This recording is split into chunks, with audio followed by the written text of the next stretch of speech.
Hi loves, this is regarding kay Pi. Sabi niya dito, if may Pi ka na po migrated sa mainnet wallet nyo, wag nyo na po kayo mag-change ng passphrase nyo. Mawawala yung old wallet nyo kasama ang migrated. Sa migrated Pi, sayang. Yes loves. So lahat ng mga nakalimutan yung passphrase, tapos may mininas na Pi coins na migrate, wala na po yun. Magiging zero na siya. Wala kayong makukuha ang Pi coins if nakalimutan nyo yung passphrase nyo. So, gagawa kayo ng new passphrase nyo, pero yung bagong miminasin na Pi coins, yun yung mapupunta sa new wallet nyo.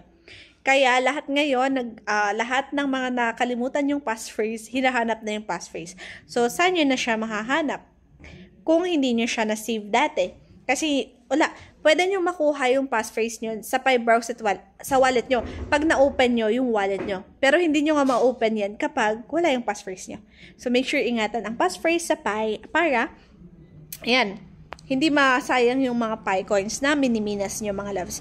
Sa mga gusto ng tutorials kay Pi Network, punta kayo sa profile ko sa TikTok. Nandiyan yung link ng YouTube ko. Pindutin nyo lang po yan. Mapupunta kayo sa mga videos ko. Manood kayo ng tutorials about kay Pi Network, okay? Kung gusto nyo din kumita kay Pi.